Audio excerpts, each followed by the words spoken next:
some level of comfort in being able to have that dialogue. Let your guard down. It's not about people's perception of you. It's not about recognition. It's not about all that. If we can just evolve to that point, or help people get beyond their limitations, what they think are limitations, and see that they really are there now, that's enlightening to us, right? So that's the next step, I think, is trying to cultivate this thinking. Oh, no, you can't out. You can't come in here. You can't. I'm protecting this. We're in competition. Screw the competition, dude. It's 150 people that can impact 8.5 billion people. You got it. If 8.5 billion people think that way and they understand value, now we're talking. There's no competition. So I saw Doge and I'm going, yes, finally. 35 years federal government service in the value industry, and I'm going, many have tried to make the government more efficient and effective. My program, produces results, extensive results every single year. Just doing good. Everything we touch, we make it a little bit better. Every time we interact, we make it a little bit better. But I know the federal government, and I know that there's a way to do it and there's a way not to do it. The easy way to put things, when people want to take an easy path, they look at it and they go, cut. I can go in. I don't need the federal government. The news media and all that has convinced the taxpayers and the people, which we are taxpayers. They've convinced everybody that we don't need the government. Now, can the government be smaller, more efficient, more effective? Absolutely. Absolutely. But we don't need the federal government. Who are you going to ask to help? It's normally federal, state, and local government. Those are taxpayers. Those are employees. Those are dedicated civil servants that are there, that are willing to sacrifice everything to help you. And that draw, that's where my passion comes from with the federal workforce. It's, Doge can come in and you did the worst possible thing you do is you put a time limit on it. And the federal government will go, hey, cool, 2 years, we'll wait you out. And nothing will happen. Or you can come in and find some things that are sustainable, that really, truly will instill value that we deliver to the taxpayer. My perception of diversity is completely different from everybody else's. I see everything as a strength. It's not a label, it's not a weakness, it's irrelevant. If I can pull that white noise aside, pull all the labels aside and look at the data available to me, that's my spectrum. That's where everybody resides. Doesn't matter any of this diverse discussion, it's diversity of thought. And if we can get to that point, a lot of these problems we're having in the world, economically, world hunger, peace, mental health, all of these things can be solved. It's just in a matter of recognizing diversity of thought and cultivating that spectrum environment, and stop trying to squeeze everybody into a damn box called normal, because we're not.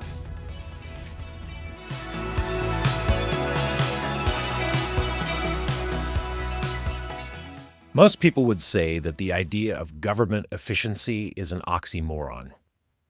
But what if I told you that there is a small program within the federal government that is totally dedicated not just to efficiency, but to something much more sustainable? Value. Value engineering. If you've never heard of value engineering, then you're probably lucky, because most people who have heard of it associate it with cost cutting, making things cheaper. And it definitely does do that, but it also improves the way things are done. It applies a structured approach to problem solving to anything you focus it on, and in so doing, provides enormous, sustainable, long-term value. So all this recent talk about Doge that's going on now with Elon Musk promising to cut costs and make the government more efficient, Well, there's already a program within the government that's doing it and has been doing it for longer than Elon has even been alive. And what's more, it's not just being used to save money, but to develop some of the advanced technology that you use every single day. It's a much more holistic approach than just walking into an organization with a kitchen sink and firing 50% of the staff. And please, if you're an Elon fanboy, please don't come at me. I actually really like Elon. I mean, he's a total oddball, but I like him because he is odd. And what's more is that this whole system for first principle thinking is the value methodology. And I've been saying this for years before he got all political. So if you like Elon, then you like the value methodology. But I digress. One thing you should know about this government value program that I'm talking about is that it's actually required within the federal government. Any project over a certain budget threshold must have a team of experts run through this systemized process to find out if the resources are being effectively and efficiently used. But as you can imagine, this isn't exactly popular or sought after within many of the branches of the government. I mean, hell, it's not even sought after in the private sector. I mean, who wants the magnifying glass of efficiency and effectiveness aimed at their program? What would you say you do here? But there's a better way to do value, a better way to find efficiency, a much more holistic approach. And this series aims to shine a light on just that. This brings me to my first ever interview focused on value. Jeff Hooghouse is the Chief Value Officer for the U.S. Army Corps of Engineers Enterprise Value Program. That's a mouthful. He's been running this value program for as long as I can remember, about 15 years. And he and his program, which consists of 52 other professionals, is dedicated to value. And while Jeff has been running this value program, it's become arguably the strongest program in the world. It's silently delivered billions of dollars in savings to the U.S. taxpayer, not to mention discovering some impressive technical innovations along the way. I have been working with the folks in this program for about 20 years, and one of the problems is that most of the victories that we have go unnoticed. I mean, half the stuff we do, we aren't even allowed to talk about. But this last December, I had an opportunity to work with Jeff on a project, so I nabbed him for an early morning discussion to get his view on value, and much more. Jeff and his program is definitely something to notice, particularly with all the buzz going on about Doge and all that. Jeff's message is on point in many ways, and it epitomizes why most of us in the value industry, we value professionals, even get into this racket in the first place. This interview is a perfect launch to the series of interviews that I hope to do about value, and I hope that you find as much value in listening to Jeff as I did in talking to him. So if you've never heard of value, or even if you have, this is a great place to start. Thanks for joining us. Let's get on to the interview. So we've been friends for a long time, Jeff Hooghouse. We have met in interesting circumstances. I think we met somewhere in DC, some nondescript library, solving crazy ass problems, doing crazy things, and have kind of tracked each other in some interesting ways. And now we're here kind of back in the DC area for a project, which one cannot be named or whatever. And we're taking this opportunity to talk. Just before I get into you here is what's impressed me and what I've always felt is kind of fun is you and I have kind of always tracked each other in a weird way. We haven't had very many opportunities to straight work with each other, but at the same time, we've been paralleling each other in a lot of ways. And this week that we've been working, I've had an opportunity to pick up on a lot of that, and it's fascinated the hell out of me. And I want to get that, at least the beginning of it here today with you. So I just wanted to, we'll just kind of start into things. I don't even know where to start, but it feels like the beginning is just kind of your origin story. Where do you come from? What's your beginning? What was little Jeff like? Oh, Lord. Little Jeff was a confused young man. I grew up. I was made in Taiwan, as you know. For obvious reasons, we won't go further than that. My father was in the service. Married my mom in Taiwan, and I was born in Taiwan. Came back when I was about 3 months old. Early on, my father was very much into management consulting and traveled a lot and that kind of thing. And right around 3, I kind of ended up. My parents ended up splitting up, and this is at a time when you didn't have single moms. It was unheard of. Very much a Catholic family that frowned upon, divorcee. It was just a different time, right? Most people think that's what we're calling now, what we know now as the X generation. It was at the very beginning of the X generation, and that's one of those things that made that a confusing kind of time. But it set a stage. For what it's worth, Jeff, I think our paths have been going in and out like this, and this is one of those things that you can kind of interrelate. That I'm a believer in, and everybody has a purpose. And if I run into you on the street, there's a reason. Don't know what it is, Right. but there's a reason. And this being raised by a single mom gave me insight to things that I didn't know anything about, and I still to this day still try to process.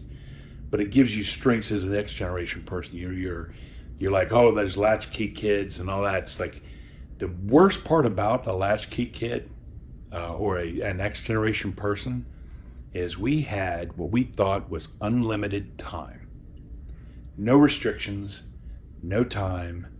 Figure it out. So you were on your own. So it made it a little challenge as a young Jeff to be able to try and just figure this out. That early phase, right? That first phase of your development in life.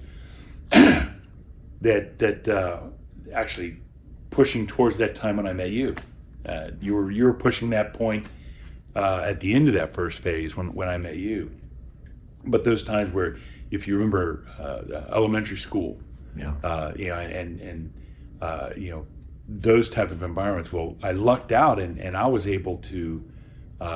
My mom and I were able to move with my grandparents in Patrick Air Force Base out on the Space Coast of Florida, on the island, on the beach, and I got to grow up with the same kids, which was unheard of. The same kids from kindergarten through college, and I still keep in touch with them today.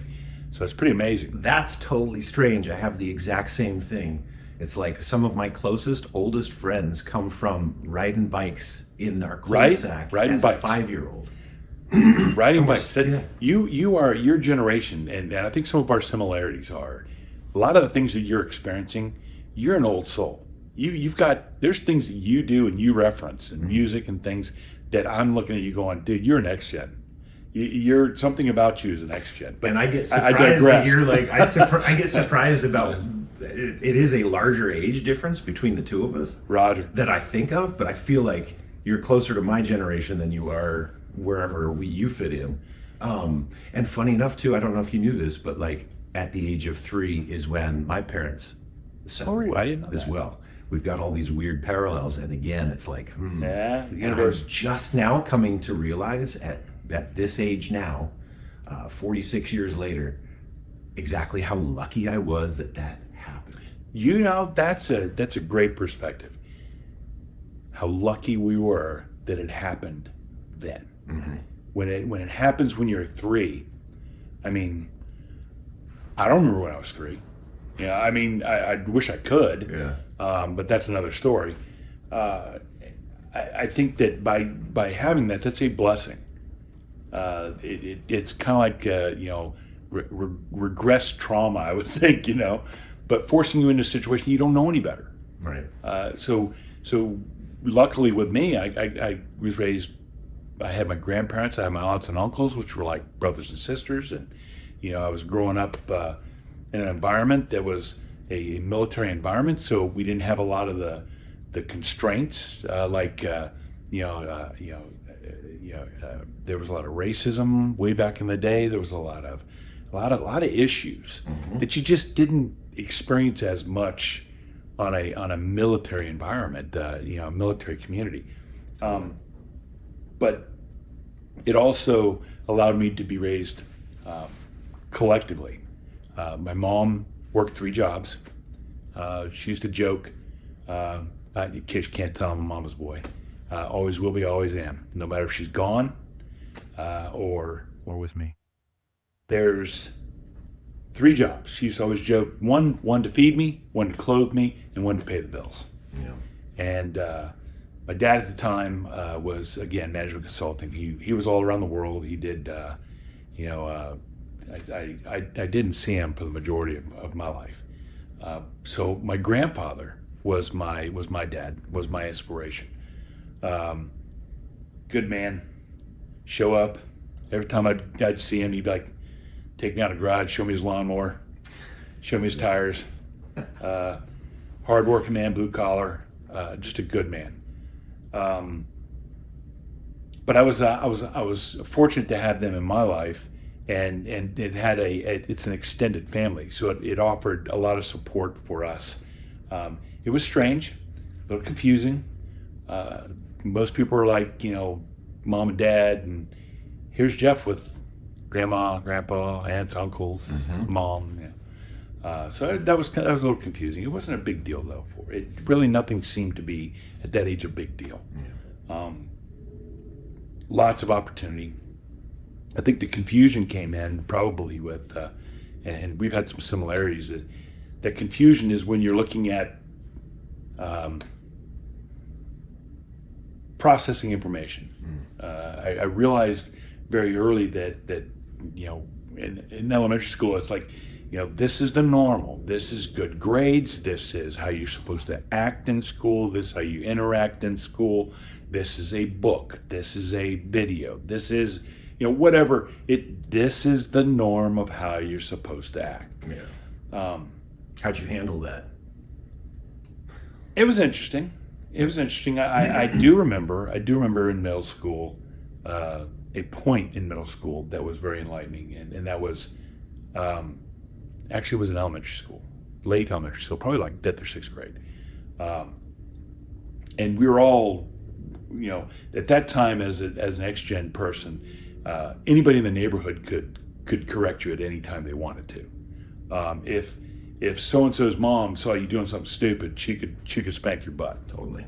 And that's the way it worked. If you were hungry, you ate anywhere. Yep. You were on the road, you were pulling oranges off trees, eating oranges and stuff, drinking from a hose, and just continuing to go. Making it work. Time was not a factor. Experience was the key. We could, if I don't know, I'll try it.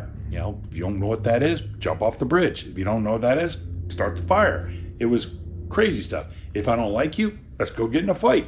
Next thing you know, we're best friends. It was kind of really a just tried and true experience-based learning. Yeah. And then elementary school. And I had a buddy. He won't know who I am if I ever see him, but his name was Robbie. And Robbie was enlightening to me because Robbie was off the walls. Robbie was literally bouncing off the walls. We had these norms. You don't mess with your desk. Your desks are in rows. This is what you do. And Robbie was everywhere. Robbie was all over the place. And none of us knew. We were like, oh, I don't know what is that? I don't know what that is. Man, he's crazy. He's going to get in trouble. And then we heard the words, I don't forget what they called it at the time, but it was, he's got ADD. What is ADD? He's hyperactivity. What is hyperactivity? Oh, that makes sense. Yeah, he's got him freaking out, right? Yep. He's got all this energy all the time, and we're tired. He's got freaking energy bounced off the walls. And so we're like, that's poor Robbie, right? Poor Robbie, yeah. So we started, being where I was at the time, I'm thinking, sort of processing this, and it stuck with me. And going through school and going through growing up and all that first phase that we talked about where I met you, that whole first phase is trying to figure stuff out. Running around with your hair on fire and partying, having a good time, looking for all those external stimulus and good time, having a good time, right? But at the same time, knowing some things feel a little different than others, right? I've heard you say a couple times, there's situations that you get into and you just kind of go, whoa, what's the vibe here is a little off. Mm-hmm. Something's wrong, right? Yeah. And so processing information became something for me that literally blew my mind. Raised Catholic. I went to church every Saturday morning with my grandmother, sat in the second pew. If I screwed up, she pinched the inside of my leg. Those kind of things, strict, right? And I remember sitting there as an altar boy and all that stuff. I remember sitting there and going, yes, but, listening to the gospel and going, yeah, but is that just you telling me that? That's you reading that? And started thinking in my brain that here's this rebellious Jeff is going to start questioning something like that. All of a sudden, I want to know. I want to know about this guy called Buddha, that fat thing over there that I've been playing with as a kid. What is that? Tell me about it. I want to learn about, my buddies are Methodist, Protestant, Lutheran. So I'm going, Baptist. I want to take all of this in. Take all of it in and figure it out. Kind of like just get all the information and see where it overlaps, right? Yeah. Oh no, raised good Catholic, my grandmother, my grandfather, and I said, well, I can't tell anybody this, but this is kind of how my brain was thinking. I was comfortable, uncomfortable in a restrictive environment, kind of developing me to be able to look broader.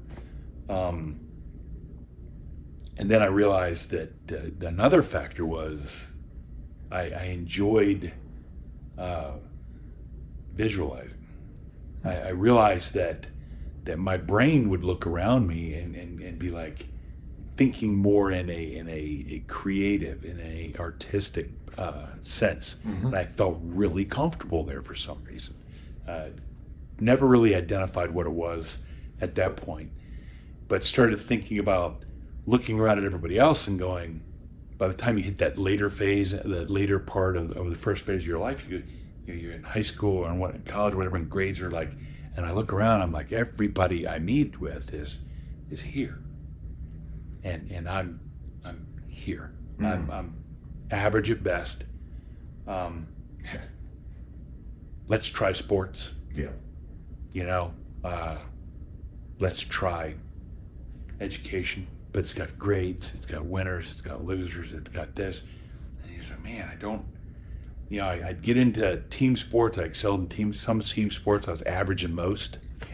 Yeah. Trying to figure it out. Yeah. One instant, I got into wrestling, and I went, it's a team sport. Why do I feel so comfortable? Because it was I had to put the work in. It was an individual sport that was a team sport. So that kind of confused me a little bit. I guess where I'm going is I got to a point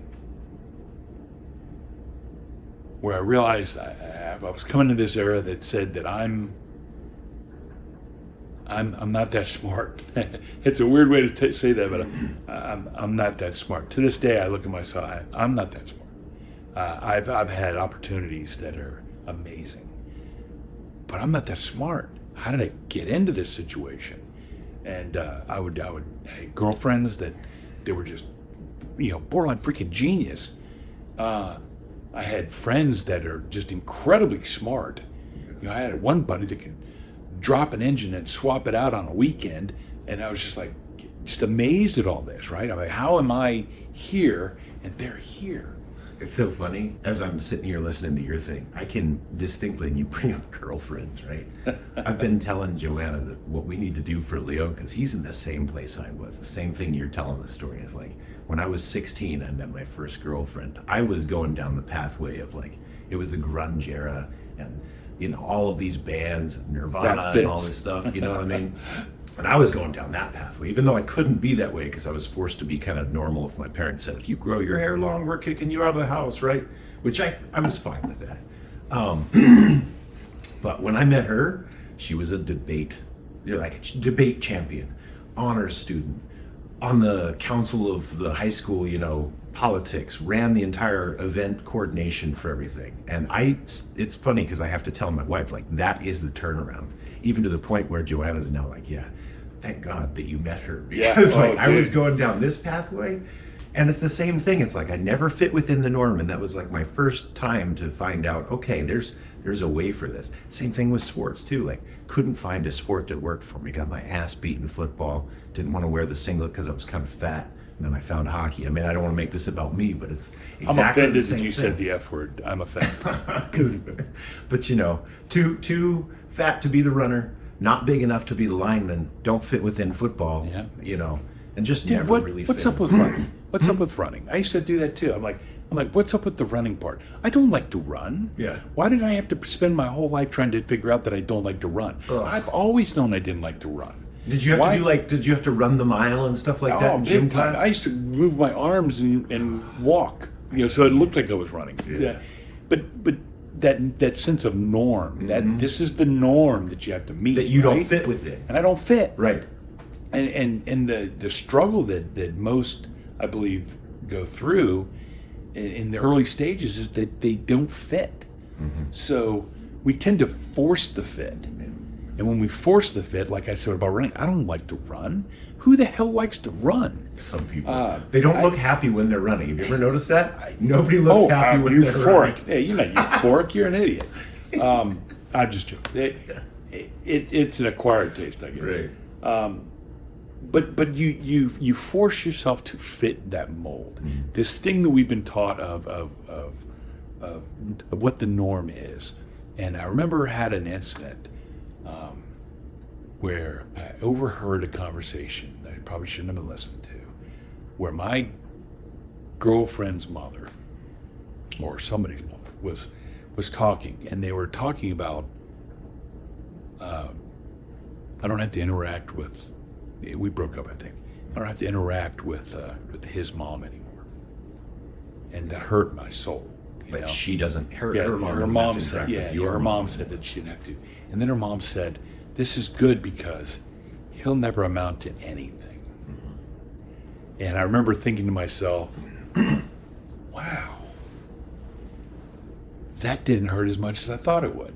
Yeah. I was going, "Yeah, I'm here. Everybody else is here. I don't fit that norm." And so getting into the second part of life, trying to force fit yourself, force feed it into that second phase where Joanna, like my wonderful savior is my wife. Dawn is my everything, and meeting her just changes everything. So you got an event where a major universal event that just kind of cataclysmically just changes your life. Yeah. And you're like confused because you're like, why are you okay, this is cool, she's kind of cute, and she likes me, okay, this sounds like a winner to me, and dumb us, we just kind of, I'll just keep going, right? Yeah. Realizing then that that's your norm, that's where you're at now, and then you're like, yeah, but, and you start going down that path, and you go, I gotta have a house, you gotta have a mortgage, gotta have a job, gotta have a career, gotta have da. And you're going, every time you get into a career, you're going, I need another certification, need another degree, need another certification, need another degree, need a recognition, need an award, need that. And you're like, all these external things are going to make you here. Yeah. Looking for that external Looking validation. looking for something that takes you from here to I'm there. Even though, no matter what, you still are like, I think I'm still kind of here, like down, right? You're comfortable here because you're like, okay, I know who I am. I know where I am. And I'm okay with that because every time I have the interaction with people, which I always say, it's kind of funny, I say I don't like people. I love people. I realize that people are my strength. I get around people that are really smart, and I can see the value in you. I can see the value in you. I can see the oh my God, dude, there's so many good things about you. And at the same time, I know over the years I've realized that in your head, you're here. I'm here. And that you're thinking that same way, that image that a lot of us have is like me. I'm 90% in my own head. That's scary. If it's 90% in my head and 10% external, there's a problem. I'm always seeking external validation, right? Realizing that as you get through all of this, these major events happen that kind of just jar you a little bit. Yeah. And you're like, oh, what was that? It could be death of a parent, something that extreme. It could be birth of a kid, this little mini-me. My recent one is my granddaughter. It's enlightening. Yeah. And at the same time, you're going, what is that jar? Something's jarring me something's wrong. In my process, I've always looked at, okay, information. Remember I said, religion and that example. I've always looked at, all right, well, I know I've always wanted to be an architect because that's where I live. I can grab a building. I can put it in my head. I can draw it in my head. I can see it. I can pick it up and I can cut it in half and I can turn it and I can zoom in and I can see the details. I can move the design around creatively and I can figure it all out. And it's just my brain functioning completely different. And when I'm there, I'm energized. Yeah. I'm keeping stuff next to the bed so I can write down, when I wake up in the middle of the night, I have an idea for this design. I'm working on design. Design in me was like energizing, but I had to have the norm. I had to have the external recognition. I had to have the certification. I had to pursue all these other things that kept driving me, knowing that some people are saying, hey, look, I'm going to be a doctor when I get old. I'm going to go to school. I'm going to get a degree. And I'm going to go to grad school, and I'm going to get another degree, and then I'm going to specialize, and then I'm going to do this, and I'm going to make a lot of money, and I'm going to build a big house, and I'm going to get married, and I'm going to retire, and I'm going to play golf for the rest of my life. And that's the norm. Have you seen, and I wonder about that too, because it feels so normal. And I say that too because there's a Tom Petty documentary, just to use that, right? Tom Petty. And he says in his documentary, the second he picked up a guitar, he knew that the guitar was going to be his thing and playing music. And it's almost like, as you're talking, I'm thinking to myself the same thing with you. Your passion was design, and that had to manifest somehow. Careful on passion. Yeah. Well, that's kind of where I'm going with this, right? Yeah. This is the thing. This is why I want to interview you, is because you have that passion. The thing is your passion was, it sounds like it's design, and it came out to architecture. Architecture was a way to box that.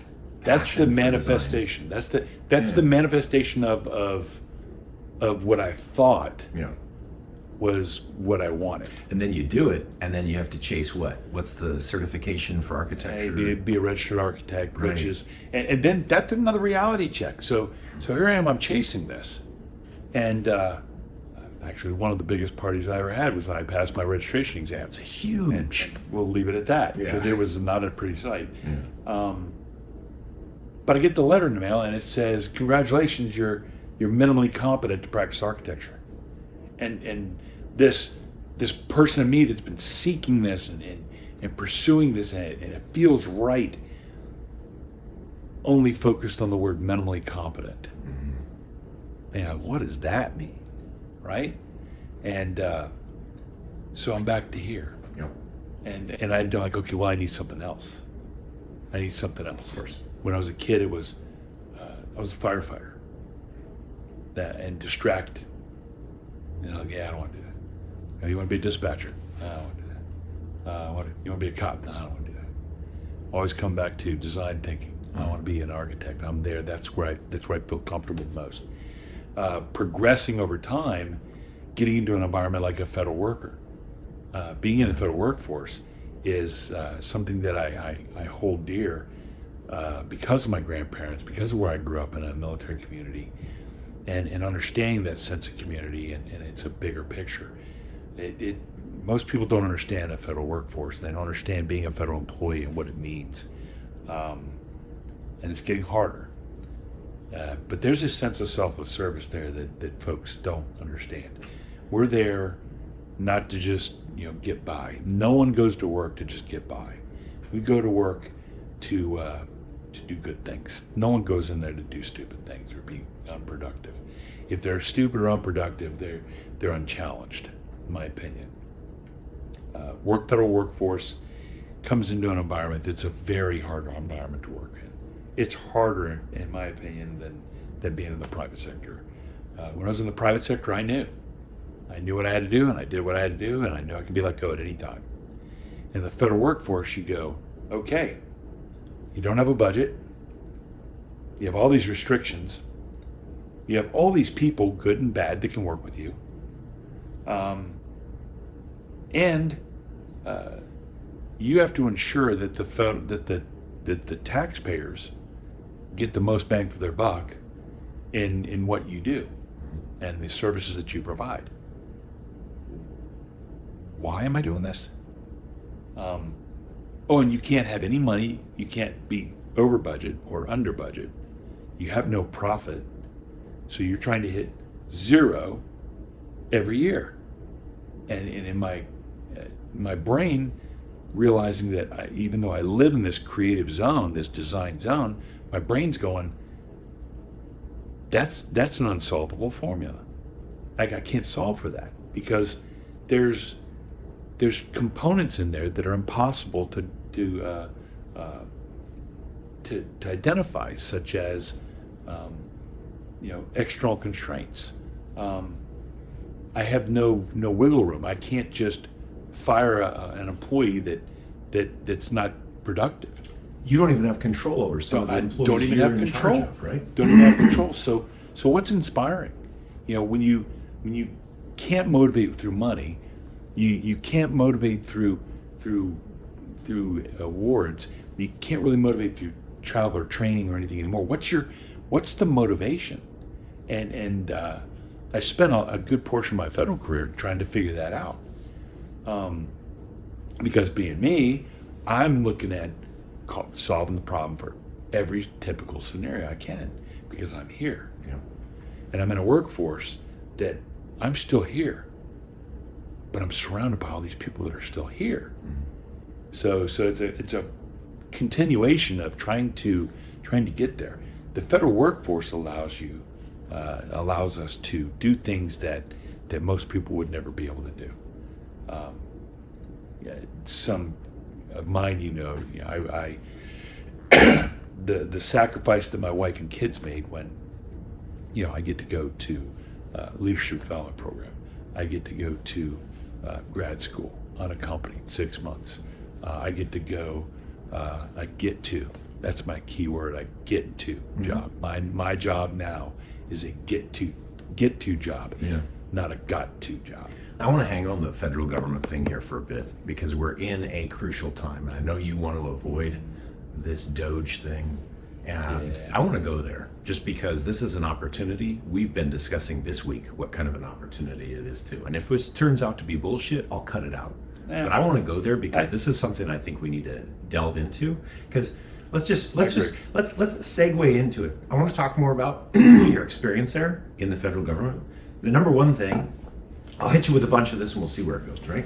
Number one thing is you can count me normally as one of those people who's what you would say anti or kind of like I'm not anti-government, but I'm very, very critical because it's an easy scapegoat, right? So put me in that Elon Musk category of, this is great. Let's start cutting some fat. But I also have that same feeling when I look at the largest engineering company in the world, or the largest this or the largest that. There's a lot of fat. So let's just kind of maybe take that off the table. There's fat in every organization. But with that critical nature of mine, it's always been interesting to me when I do meet somebody, and I meet them all over the place, Department of Energy and intelligence, you name it, with this passion, right? And then let's just kind of tie in the fact of like, we haven't really said what you and I do. Yeah, I I know. never talked about it here in this context, right? Like, we're in the world of value. Right. So, and you and I see value as passion. So hopefully this whole That's a good- amorphous blob that I'm throwing your way No, here, no, I don't no, know. that's Can you a- riff on that a bit with me I here? think so. I think so. This is so again, we talked about where I came from a little bit. Mm-hmm. Talked about Robbie. Yep. We talked about the norm and the struggles of seeing the possibilities and wanting to know them all. The struggles of internal versus external stimulation and reinforcement. You talk about the government employees. You talk about the federal workforce. So before I go too far into that, on the Doge side, there's this thing that we talked about, and we've talked a couple times this week. It's come up about there's the norm, and then there's the spectrum, right? Yeah. And you go, the realization that maybe the spectrum is the norm. And the norm that you think is that doctor, that lawyer, that person that knows exactly where they want to be, that's the inside of the matrix. Red pill, blue pill. And the spectrum is the norm. The people you surround yourself with is the norm. They're not broken. That's a superpower. That's my superpower. The way that I think, the rat's nest that I call my mind is a superpower. And so when you talk about things like the federal workforce and you talk about the environment we're in, what kind of person would take on a role to sit in a hotel room, watch the news, listen to the crap that comes across the TV that is basically manipulation. I want you to think like me. I want you to be in the norm, knowing full well that you're on the spectrum. Whatever element on that spectrum that may be, there's more of us than them. And you look at it and you go, I'd like to get all the people in a room and talk about this problem of the economy. Talk to all the experts about, facilitate the experts on Iraq, border security, world peace, world hunger. You know, what kind of a crazy ass person is going to say, I want to facilitate that group? What kind of person would go up and say, I want to talk to the president? I want to let me talk to Congress, which they will never let me talk to Congress. Let's just put that there. But let's have this discussion. You know, half of our battle and what we do is having a discussion. It can get heated, and we can go have a beer later. Yeah. We can disagree, and the power in what we do is in that disagreement. It's the expansive thought. I disagree with you. You push back. I push back on you. You expand. By you design. push back by design.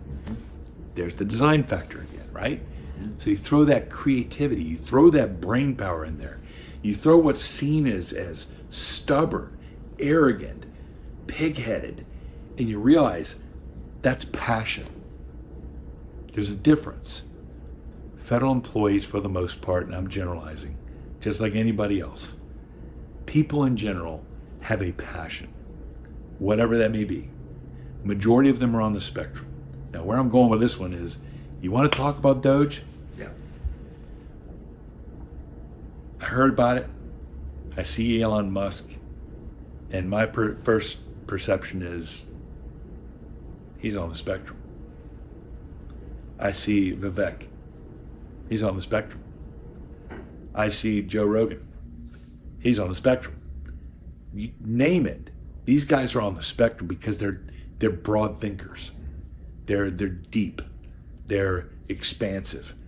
So I saw Doge and I'm going, yes, finally, 35 years federal government service in the value industry, and I'm going, many have tried to make the government more efficient and effective. My program, produces results, extensive results every single year, just doing good. Everything we touch, we make it a little bit better. Every time we interact, we make it a little bit better. That draws back to that discussion of here and here. Mm-hmm. It's how I feel that's my superpower, because I look at people and everybody has value. Yep. I look at what Elon Musk and Vivek and Doge and all them, what they're trying to do. And I don't know a nice way to put it. Immediately I want it in. I want in. I can do this. I do this. That's what our career is. It's what been. We do, right? It's been all we've done. Yep. But I know the federal government. And I know that there's a way to do it and there's a way not to do it. The easy way to put things, when people want to take an easy path, they look at it and they go, cut. I can go in. I don't need the federal government. The news media and all that has convinced the taxpayers and the people, which we are taxpayers. They've convinced everybody that we don't need the government. Now, can the government be smaller, more efficient, more effective? Absolutely. Absolutely. But we don't need the federal government. We're going to come in and we're going to cut it. And then what's going to happen when you hit a pothole and your front end falls off? Who are you going to call? When the bridge falls down? When there's flooding in North Carolina? Who's going to respond? Who are you going to ask to help? It's normally federal, state, and local government. Those are taxpayers. Those are employees. Those are dedicated civil servants that are there, that are willing to sacrifice everything to help you get better. Mm-hmm. They believe in you. They want to help you. And that's where my passion comes from with the federal workforce. It's Doge can come in and you did the worst possible thing you do is you put a time limit on it. And the federal government will go, hey, cool, 2 years, we'll wait you out. Mm-hmm. And nothing will happen. Or you can come in and find some things that are sustainable, that really, truly will instill value that we deliver to the taxpayer. Just real quick, too, this is, I think, I'm hearing this, and this sounds like the conversation we run into every time we have to do value engineering. I don't know if we have the time to get into the way we think about value versus how it's traditionally applied or thought of. But let's just stick with what most people, when they hear, let's VE this. I don't need a value expert like us. Yeah. Let's just go find something. Well, do you really need 3 seats on this couch? Let's just cut it down. It's probably cheaper. So you really need 2 things? Cutting it. Cut. That's what people think in value. Now, people in our area are more elegant. It's like, how can we find the best mix of resources and all good. Of that? That's good. Yeah. So we see this, and I'm seeing it, and go for it. I'm like, yeah, we're tracking. It's so we talked about my creativity. We talked about my desire to be in this design area, trying to figure myself out, right? Yeah. Trying to figure out and realizing that I'm really comfortable in this energy, this design, this creative thinking. One of the things I realized as an architect, and you talk about engineering, is the thing that you want in your house. We talked about this room. Sure. The things that you want are important to you. They're things you see, things that you use. When I turn here, there's a countertop. Oh, look at that. I can put my beer right there. I turn here, and that's design, by design, right? But when people hear value engineering, they come in and they're like, cost cut. What's the first thing to go? The things you see, the architecture. You don't need paint in here. You don't need carpet. We'll put tile, cheap ass tile, right? You'll be fine.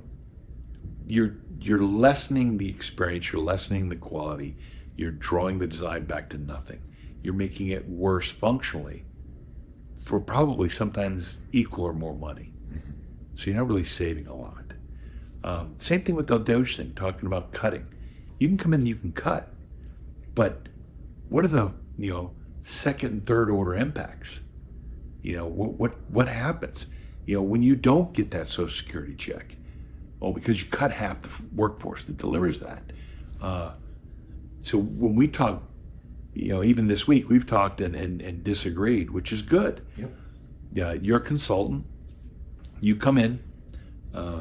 This is a bad example because everybody's going to hate me for it, but it's that we pay for service. Mm-hmm. There's certain words that define that service that could be more colorful, but we won't use I think that. The words that were used this week were punk ass sleaze. Yeah, well, I was thinking more along the lines of prostitute, but sure. I mean, this is the thing, but if we're going to insult one side, we should probably be honest when you're with in business. Yep. You're in business for what? You got to make a profit. Mm-hmm. You have to make ends meet. The key there is balancing, ethical and greed, right? In government, we're not there for that. It's more about the measuring, the power, that's what they all think that the government is about. But in reality, when you cut below that first level, you see that, the Elon Musk, the top 1% that everybody's trying to tax more, is the one that's going to come in and say, I'm going to fix everything and cut. Mm-hmm. So it's kind of working against each other, right? So looking at it from that standpoint, our disagreement, from a consultant side, you have to turn a profit. Well, we understand that. So why would I negotiate with you for you to deliver a service that's below profit? I need to understand that as a government employee, that I'm not gonna do that, because that's cutting. Right. That's cutting standards, that's cutting quality, that's cutting your services. At the same time, you need to understand that without me, you don't exist. Your workload doesn't exist. So we have that relationship that has to be not necessarily symbiotic, but it's close. It's dependent. It is interdependent, isn't it? So when you think about it that way, and we talk value, I talk value. That what I call value as my soul work. That's what my soul says. After all this evolution that I've gone through in my life, this is the soul work that says, I've reached that point of what I call a bridge. Yep. And that's my evolution. That's my expansive thought. That's my mastery, right? That's where I feel good. I'm doing good. I hit that point in my career where everything else is aside, and I'm looking at doing good. As the consultant side of the thing, you're talking value engineering. And the industry itself looks at value engineering and says, it's this, it's that, and where did we talk about Jeff is not, my Jeff, me. Mm-hmm. That's the norm. When in fact, the industry talks value. It's the expansive side. It's the impact. And we make value decisions every day. Whether I'm going to go out the front door, turn left or turn right. Whether I'm going to buy, Fruit Loops or, great value loopy holes, whatever the hell they're called. You're making value-based decisions all the time. Mm-hmm. And it's about, what level of pain am I willing to experience for that level of gratification? It's function over resources. It's a function. And when I talk value, that spark that we talked this week, that passion that I have is everybody has value. Everything has value. Everybody needs to know their worth. When I see you, I see value. I see your worth. You're worth something. It's not inferior. It's a degree of value. It's a degree of pain and anguish. You are a product of all those resources that were expended through pain and anguish over your life for the function that you get now. Now, roll that into my bigger perspective is I'm at the point where I'm at a retirement point. And I feel like I get excited. I get passionate, and I'm like, I want to move forward. I want to go help. I want to go up on Capitol Hill and talk to these guys and facilitate these groups. And I want to work with Doge. I want to work with, whatever administration comes in. We're kind of neutral as government employees to administrations. The working level. We're the consistency. You have to be. Have to be apolitical. Whatever your political beliefs are, you don't make government decisions based on your political beliefs. You make it for the greater good. And it's the political pieces that people see that taint the view and get us in the wrong direction. I digress. I'm talking about value. Yeah. Pushing the value is the passion. I'm at a point in retirement where I'm looking at retiring and I'm thinking to myself, what's the next level? What's the mastery? What's the spark? Where can I go out and instill this in people that are at different phases to realize that you're not here. We're all here. The norm is a lesser value of you. When you get punched in the face or you trip and fall, it's the universe telling you, hey buddy, maybe not that right. That's not the right direction. Maybe it's trying to get your attention. Maybe there's something else. Maybe there's a greater good. Maybe there's a bigger value. And I know this sounds kind of hokey, but you hit that point in your life where my wife and I, when we sent our kids off to college, it was like, how you doing? Yeah. Who are you? Let's go have some fun. Let's go. And then you hit the retirement mode and you go, oh my goodness. And guess what starts coming back?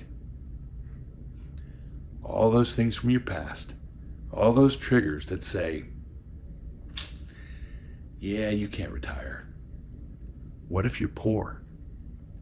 What if you don't have any money? What if you can't eat? What if you're homeless? What if? And then throw health in there and you go. And you have to make a decision to pull the trigger. Yeah. So as expansive as you are, as excited as you are dealing with folks, you can't bring yourself to pull the trigger because you're bringing back in former inhibitions, former things that are blocking you from being the best that you are. So you know what you do? You hang out with people like you guys, and you hang out with all the really smart people, and you pull them into a room, have a beer. Start figuring You shit think out. you're shooting the shit, but you're not. Yeah. You're creating energy. You're creating that passion. You're stimulating that mastery. You're taking things to the next level. It's not about value engineering, but everything's about value. It's about the dilemma. It's about the decision. What level of pain am I willing to expend for what I'm going to get in return? It's simple. Why do I need a $1 billion home when I can live on like Elon Musk out of a freaking trailer? I don't need that. But if I'm a billionaire, what good can I do? Right. Beyond what you would normally think. What are the possibilities of that? So when we talk about taking the money out of it. It's kind of like dealing with people. You take the personal out of it. Yeah. Look at the organization and look at the people. Personal stuff is the stuff that you can look at and go, dude, I can reinforce you, I can help you, I can coach you, I can mentor you, I can advise you, I can help you be a better you. Yeah. I can let you understand that you are good the exact way you are. You can do good stuff with how you are. You're not broken. All the stuff that you've experienced is doing nothing but prepared you for this second right now. And if I ask you the question, what would you do if you could go back right now, any point in time, and redo everything? Would you go back? Would you go back? For the sake of this conversation, I'll maybe say no, but there's time. The next conversation. Yeah, totally. My answer is no. Yeah. You know why I wouldn't go back? Yeah. I wouldn't go back because I wouldn't be sitting here talking to you right now. Yeah. I The wouldn't know you. major aspects of my life, when I think about the things that even particularly I was angry about my stepmom, angry about my parents getting a divorce, Yeah. angry about the college degree and the college that I went to. I went to this like turd ball private school where, you know, nothing came from it, but look who I met from that. Probably wouldn't have gone. I think, and not to digress too far myself, say I went to UVA and became a financier and worked on Wall Street like my original dream was. 9/11, I wanted to work at the Twin Towers. Yeah. If everything would have gone according to plan, I would have been in the Twin Towers in 9/11. You know what I'm saying? Yeah, I do. And As you know, I know very well what you're saying. totally. And so like I think to myself, it's like, okay, this is where I should be. I want to come back to some of the things that you were saying earlier too, though, because it's like, and I don't want to stop there. No, you're But we are still. You're retiring. I'm at this point too of Am like I? this. That's I'm the still thing. wondering. Well, you brought it up, right? And that's the thing. I don't want to throw that out there. It's like we're all looking at this end state. You bring up health. You know, it's like how much more time have we got left in order to give this stuff? And this has been a struggle I've had my entire life. Is the first time I was doing value, I was teaching it, and then I got my first job offer. Good, real job offer, not BS crap that somebody was trying to undercut me or whatnot. And I took it because it meant comfort. It meant I could finally do things. I finally got money, and Yeah. But what did it do? I had a pathway I was going down that was 80% passion, and it took me on a detour for 20 years now of chasing the dollar, right? Of compromising myself, not in a bad way. Like I've earned my money. I busted ass in order to earn the money, but there's always been this pull of like, oh, dude, this is not what you're supposed to be. And I've always said, with your creativity thing too, it's like, I have reconciled at this point in my life that the reason that I am not more successful than I am is because there's that artist heart, that artist soul that keeps pulling me away from just chasing the buck. Let me harry you on that. Sure. The reason I'm not so successful sounds to me like you're right here. And that's your internal voice. That's that 90% that I was telling you earlier about me that tells me I'm here. I'm not successful. Maybe what's not successful is your definition of success and that evolution that you go through. Talk about my retirement or impending retirement, or whatever you want to call it. It's got to happen someday. Whatever it's happening someday. Whatever it is. Looking at this and going, what does that look like? What do I think the retirement looks like? I'm a Gen X. I'm not going to sit on my ass because I'll be dead in a year. If I'm not, my wife will kill me in a year. Don't you have someplace to do, something to do? I'm not going to go chase a little white ball all day long. I mean, I might do that for a little while and be like, all right, I'm done. I need something else. I need that brain stimulus, that brain creativity. I need to give back. I need to help. I need to take everything and all the pain and all the resources and all the success and all the recognition and all the certifications and all the shit that I've put together that I've called this life, and culminating in an event that says, okay, I'm done. Now I get to do the fun shit. Now I can do good stuff. Now all of that's behind me, and that's success. I've reached a point where my brain can go, I'm at the precipice. What is it? Klaatu, the movie End of Time.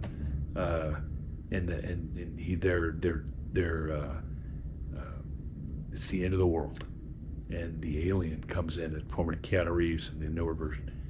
He's talking to the professor, and the professor goes, but we're human. You know, give us a chance. He's like, we're giving you a lot of chances. He says, yeah, but we're human. Only at the precipice do we evolve. Mm-hmm.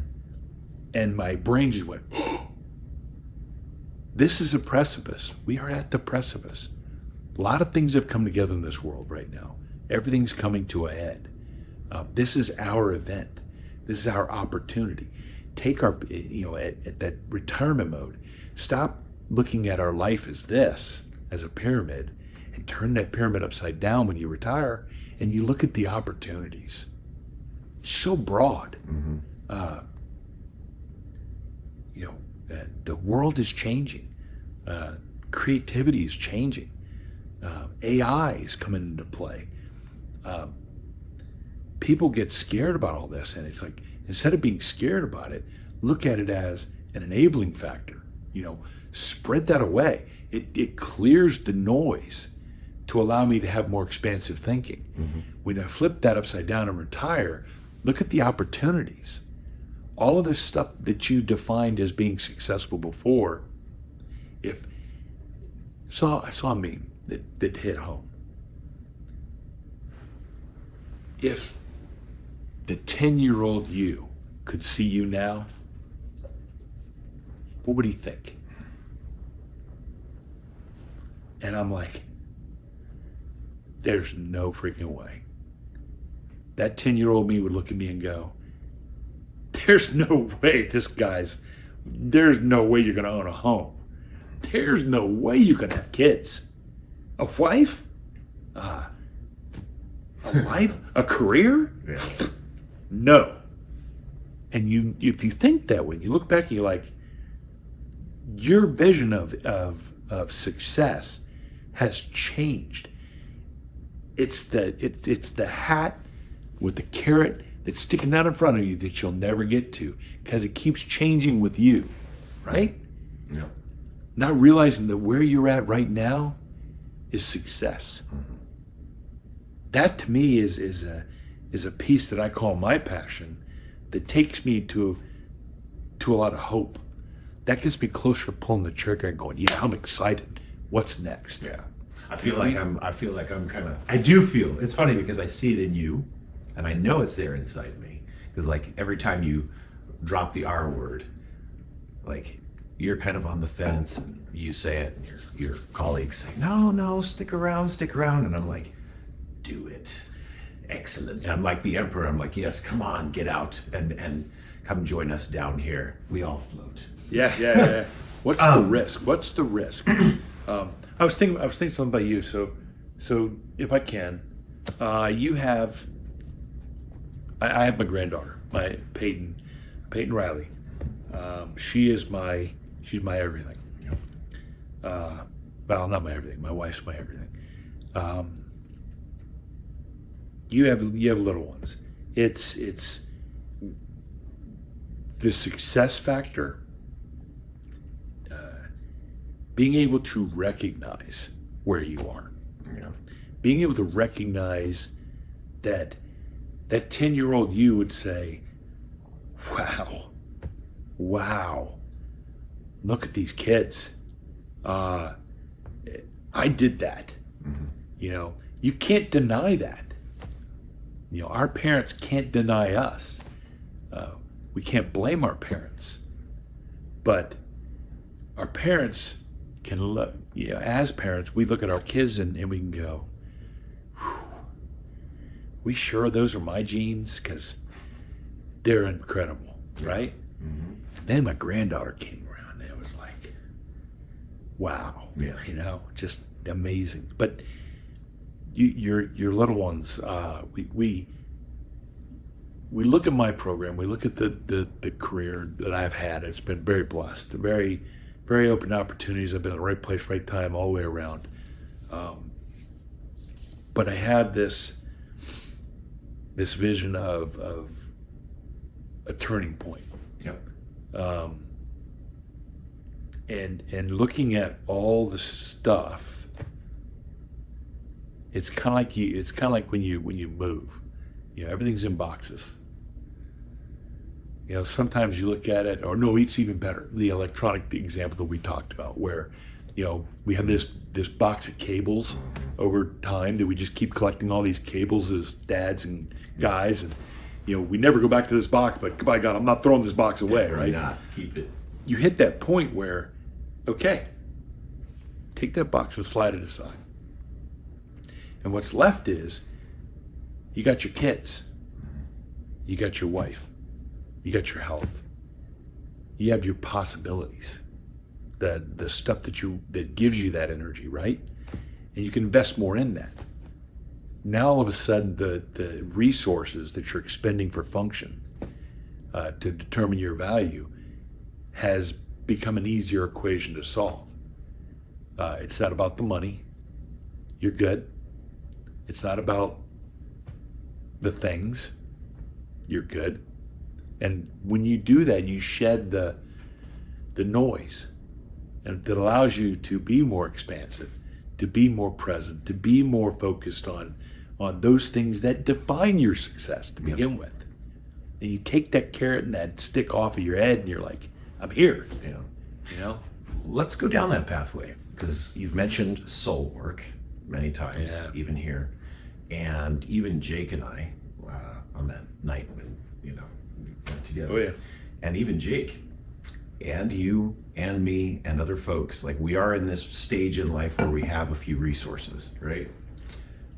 And the big question is okay, so I've got this, and we know that there's soul work and stuff, and we've got the resources to maybe expend into whatever we're going to do.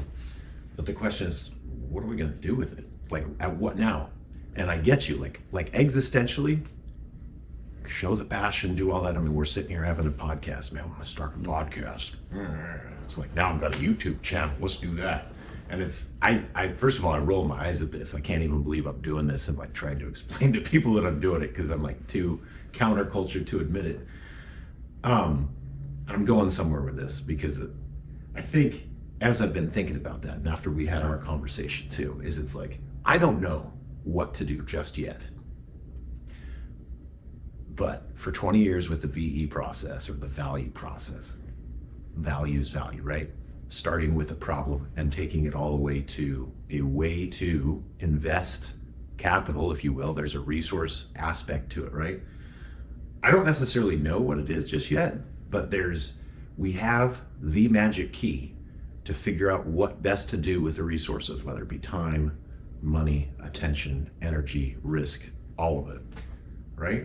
And I'm just kind of throwing this out there again. I'm sorry to like throw you this curveball. It's all good. What's your perspective? Like, tell me your thoughts on what's next. We've got this magic process. We know all these genius people, which we're just at the beginning of this gigantic Rolodex, right? You're number one of my Rolodex. Until I retire, and then I drop off everybody's Rolodex. Yeah, because you're no longer, what do you call it? No longer a teat to suck on. But then you're freed up to do these crazy things and to become more than just the chief of value and all of that. But, Roger. Sorry, just kind of throw it at you. That's a good one, dude. Because, and we'll talk more about this. But I think first thing I would do is say, we got to stop saying that we have the process. You know how you were beating up on me this week and saying, instead of saying yes, but, change it to yes and. Yeah. And I consciously made a decision to do that. I would challenge you to have that consciously make a change to say value instead of value engineering too. But more of a bigger one, instead of saying we have the process, we had a process. We have something that allows us to realize our creativity, to realize the power of decision making, to realize the power of others, and enhance the power of others to make them better. We'll make some money at it. Yeah, we'll get the gratification. We'll get all that external bullshit. But we're helping people get better. We're helping really good decisions be made. We're helping people decide. Think about, I look at it as the soul work of there are executives out there that, who do they get to talk to? Do you think they get to talk to their wives? Do you think they get to talk to their kids? They might talk to their therapist, but that's a risk. Do they talk to their employees? Who do they talk to? Who do they say what's keeping them awake at night? How do they unclench their fists? How do they unclench their jaws? How do they just relax so they can get it out and do good? We have that power to be able to have that discussion with them, to say, What's going on? We also have a power on the spectrum that allows us to observe and go, as you're talking to me, there's something else going on in there. And pick up on that and go, dude, what's wrong? What can I do? What can I help you with? How can I help you understand? How can I dissect this for you? You know how when your wife says, comes at you and you're like, okay, well, I can fix this. And she goes, no, stop trying to fix everything and just listen to me. Mm-hmm. When do they get that opportunity to listen? To have somebody listen to them and give them real feedback, or just to let them vent. Yeah. That's a power that we have to be able to use these type of things to help them make good, rational, low risk, good risk decisions. Yeah. And that benefit of value, the value formula blows me away. Yeah. I'm a pretty complex guy, but you would think that something so simple So simple. would not be this hard to sell, and especially when people do it every day. So being able to talk to someone, break that down into basic functions of what they're trying to achieve, Yep. and the level of pain they're willing to expend is exponentially enlightening. So I mess with this all the time because, as I've taught it in university and whatnot, and I have, when you think about it, we've got the VE process, and I say it VE intentionally because Yeah, that's it how is we VE. consider it. Yeah. Information phase is a full day of just a download of a drawing or a current plan of attack and whatnot. And I've tried to re-gauge how this is, and a guy from private equity a long time ago talked about their due diligence process before they buy an asset, and it's really helped me to shift my thinking about what is. So first of all, we've got this process that it's idiot proof. Start at 1, end at 6, you get something. But let's just stick with 1, information phase, with somebody to talk to. By design, what we're supposed to do in that information phase, I call it putting on your Columbo hat or whatnot, but even moreover, because he's trying to trap you, we're trying to understand as deeply as possible what's going on. And that's huge, because oftentimes you're gearing up for what I want to say, or I'm going to hear it, but I'm going to reframe that. We have learned by experience and whatnot to get into that position and say, all right, there's something that you got to switch. And I hate the term active listening because I've known people who use that term and abuse it. It's bullshit. But what we want to do is understand you or the asset or whatever it is as deeply as possible before we start fucking with it. Do you dissect it in information? Do you dissect what people say So down to the words? Yeah. So I studied neuro-linguistic programming. I'd say that's the beginning of it. And that was my wife and I, that was our honeymoon, was to go and take an NLP course and become practitioners Good in Lord. California. Yeah, this is Joanna and I. You talk about spectrum. I mean, we come across as normal, maybe. I don't know how normal I come across, but there's something called meta modeling, and I don't want to get too far into it, but it's a way of taking that tip of the iceberg of what somebody's saying and just going ad infinitum, as deep as you possibly can, to get to what's truly at the base of what's being said. So take that. The problem with how things are presented is because okay, let's draw this back. So because, like I talked about earlier, maybe the norm is the spectrum. What if we take that into consideration and we realize that maybe everybody's thinking like me? But what that means is they're searching for a new way. So when you get something like TQM, Agile, Lean Six Sigma, it's new. They get excited. They're like, oh yeah, I'm going to do it. This is great. And then they get bored. They're like, I need something else. Yeah. I need something else. New certification. Something's missing. Yes, something's missing. Something's missing. Something's missing. And I look back at value, and we go, it's simple. Value equals function performance over resources. And but agile and risk and risk-informed decision-making, and all these different aspects. Maybe it's because everybody's on the spectrum. That's the norm. And they're looking for something new and innovative, something that's gonna take them to that next level.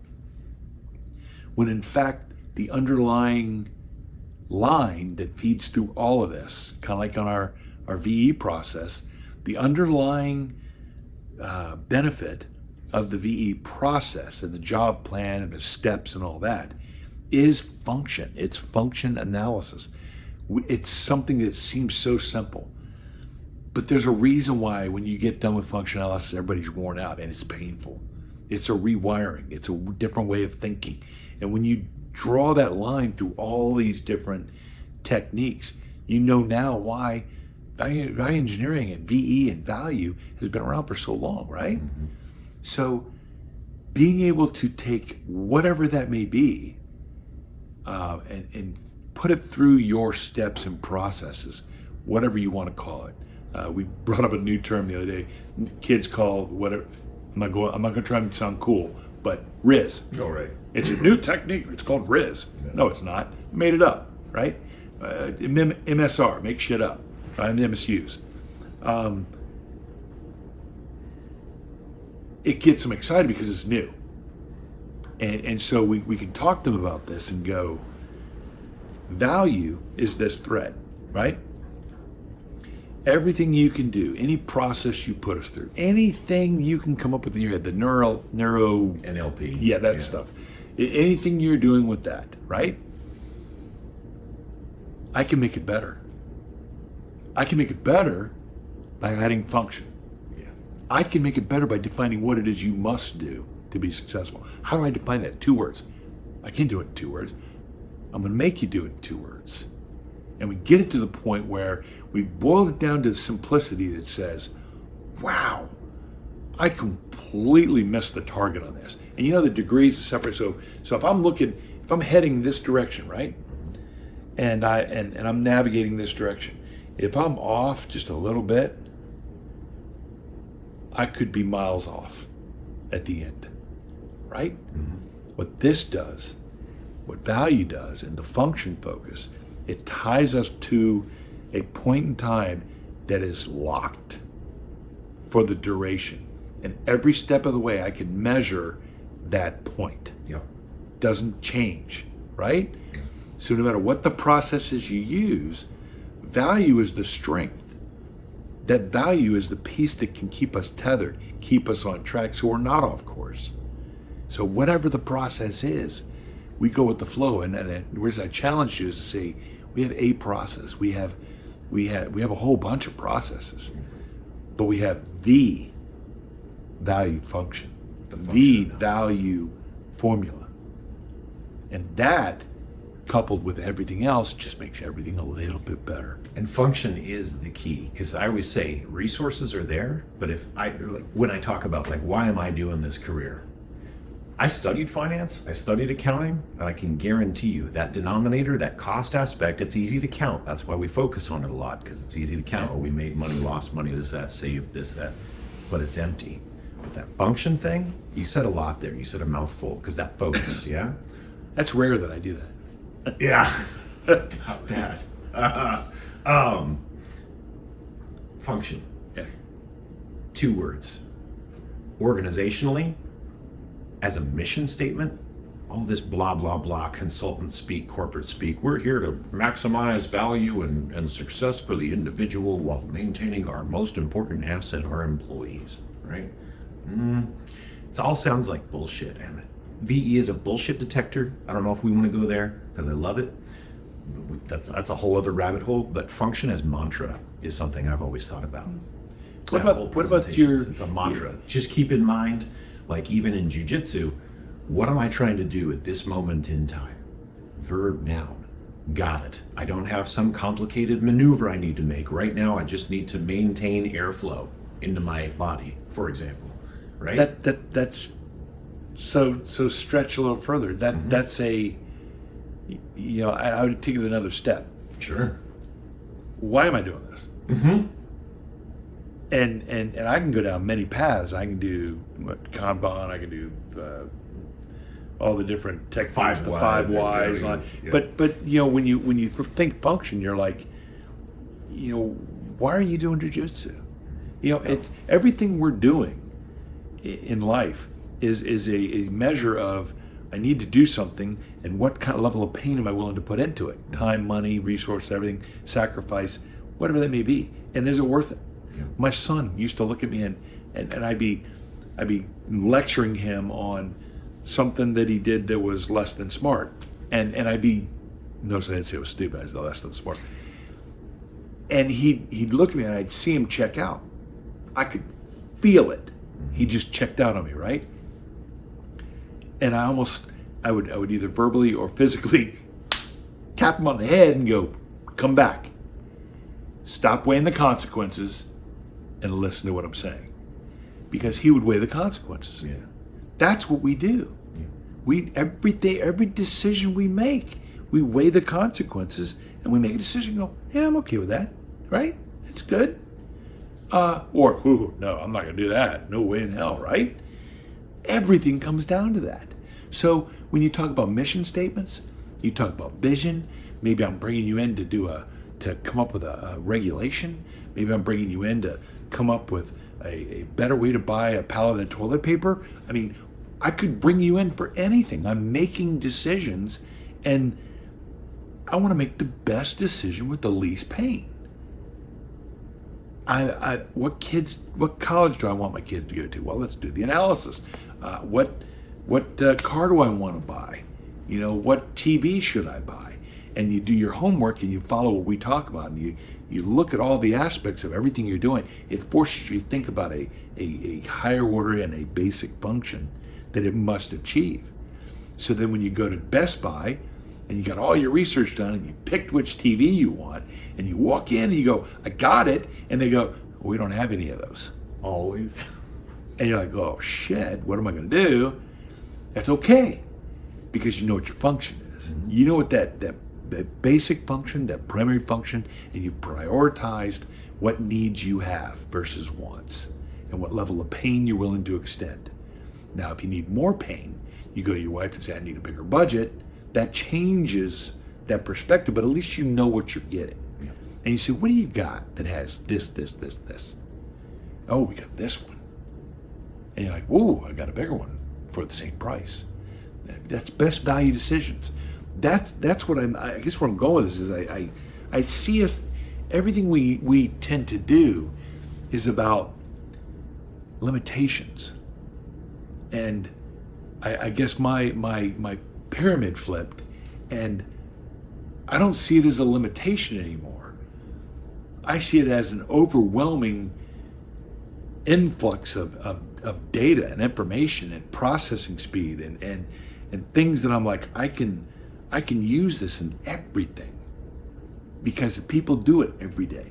They search for things to make them whole. They search for things to make them successful. They search for things that fill gaps that they think they have. We identify that there are no gaps, only decisions. And we help you make those decisions based on where you want to be, not what the norm tells you you need to be.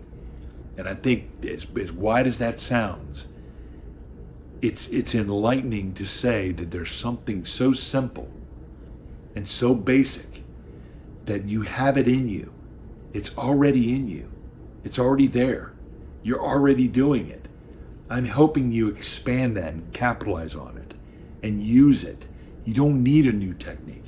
You don't need a new thing. You can use whatever you like to do and use it to get to where you need to be through value. I don't think it's, I know that's crazy talk. I see, we talked about expansive thought. So I want to come back to something real quick. Totally. You had a statement of where this goes. What is this value thing, right? And we've talked about it, but imagine that a bigger aspect of this is, like we talked about, getting guys in a room. Where I am most comfortable in my past lives has been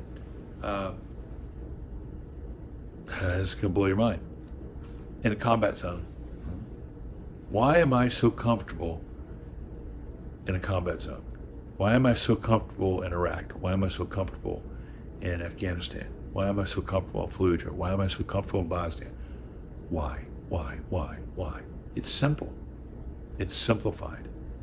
All this noise going on around me, it's still simplified, right? And the biggest reason is I'm sitting in a room. It's the same thing at deer camp. It's the same thing, when I'm with my friends. Yeah. When we're sitting in a room having a beer, discussing, telling stories, sharing experiences, use a John Sloggy word, pontificating. We're going out on this limb, and our inhibitors, our risk is low, because I can say stupid things. I can joke around. And that can quickly become, oh my God. Because the inhibitors are gone, right? So that next step we talked about, bringing people into a room that are like-minded, and then throwing a few of them that are the norm in the room. Yep. Let them experience that. And watch how enlightening and enveloping and just stimulating that it becomes. Or I'm not taking the red pill or the blue pill, and I'm getting the hell out of this room, right? But that some level of comfort and being able to have that dialogue. Let your guard down. It's not about people's perception of you. It's not about recognition. It's not about all that. If we can just evolve to that point, or help people get beyond their limitations, what they think are limitations, and see that they really are there now, that's enlightening to us, right? So that's the next step, I think, is trying to cultivate this thinking. Oh, and if you want to create a business like that,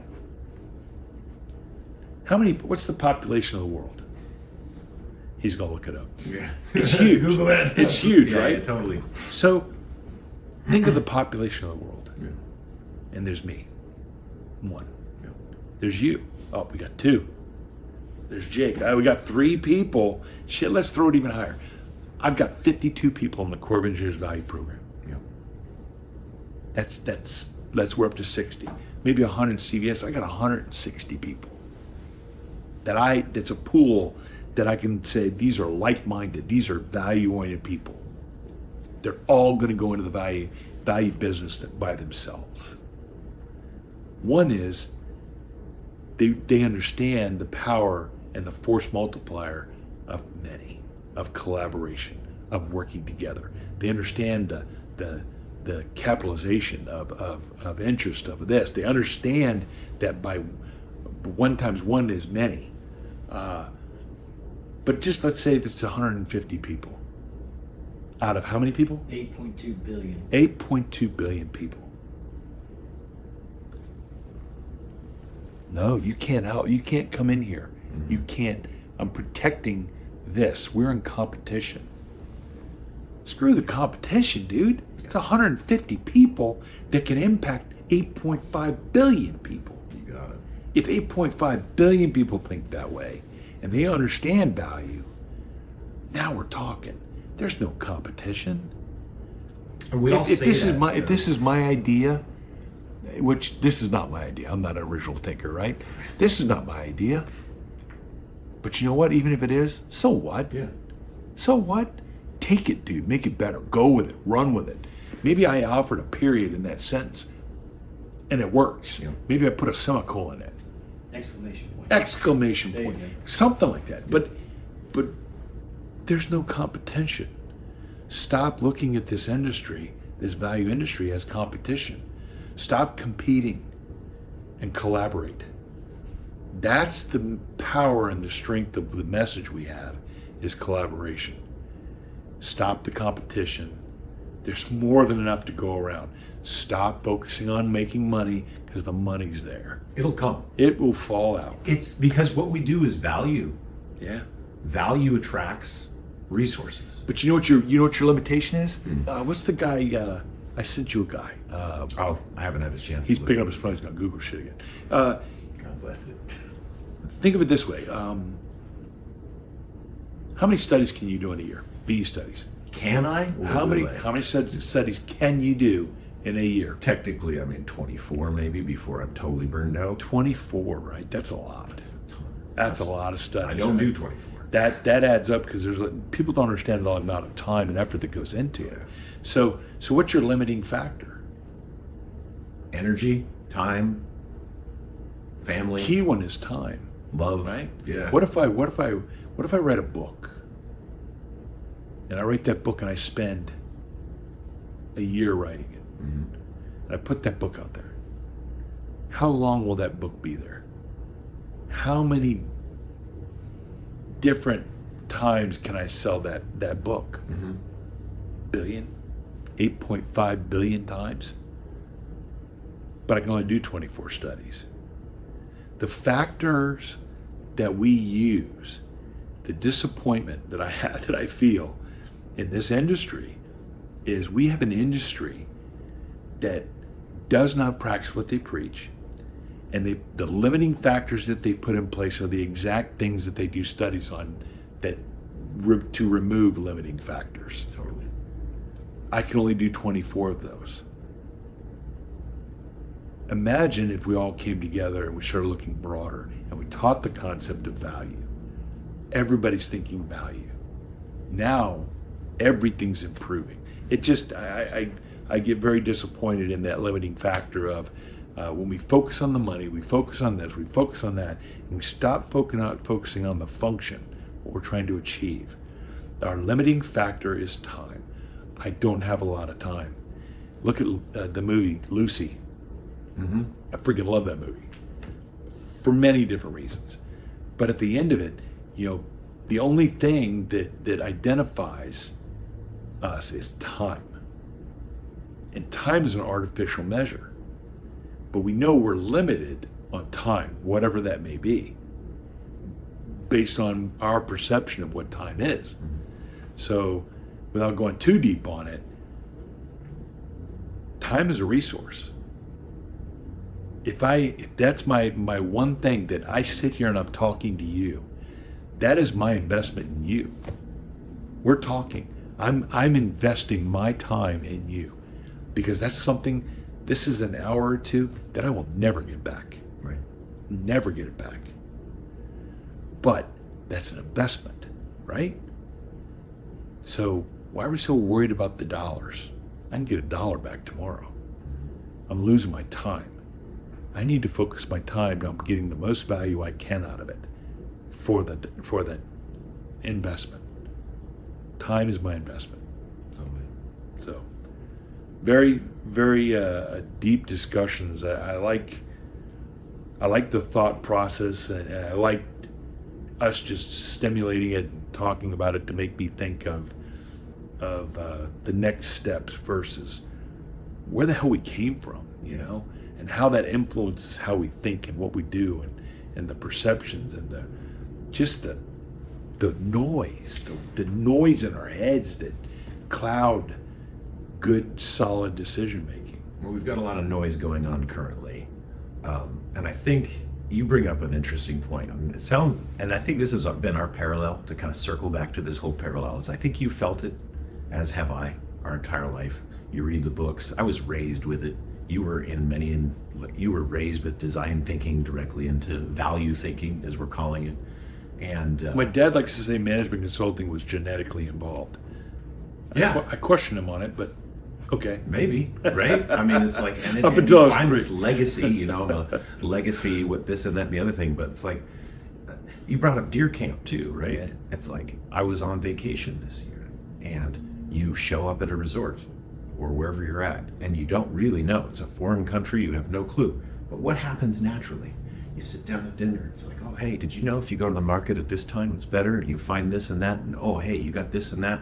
So there's like, value is built into human nature. We have found a way to intentionally structure an environment. What was your term that you wrote down? A structured environment for exchange. I can't remember what it was. I'll have to come back to it. You wrote it on a Post-it this week, and it was like, holy God, this is exact. I actually wrote it down. Give me a second. I'm gonna find it because this is key. An environment Oh God. Oh, this is crazy. It's like an environment of open exchange where, oh, I'm not going to find it here. God, all these notes. This is what happens when I get in a project with you. But yeah, we'll look for that post-it and I'll come back to it. Maybe I'll throw it into there. See, that's the other problem. Recall. Being able to, capture all this information and recall it is getting more of a challenge to me. But again, in a situation where our environment, we're here having a talk, right? Safe. I'm not prepared for that. It is safe, but our environment in a VE study is safe, or a value workshop, or an event. What'd you call it? A retreat? I like that terminology. Yep. I think once we start expanding it out, and I know we kind of like close this off or find a way to, even though I don't want to. It's like, but like we're by design. This thing is made to more than extract value, to leverage passion, to take this genius, like you talk about putting a bunch of nutcases in a room. I told you my story, like when the DC sniper was going on the park, where I think the big shift was my dad's like, I'd put every goddamn terrorist that's in jail in this study and I'd lead it and figure out how to F this country up every way I possibly could. And that'd be a value study on how to save this country from terrorism. I mean... Yeah, let's go, Clarice. Right? You just start with putting a bunch of smart people in a room, phrasing the problem, figuring it out.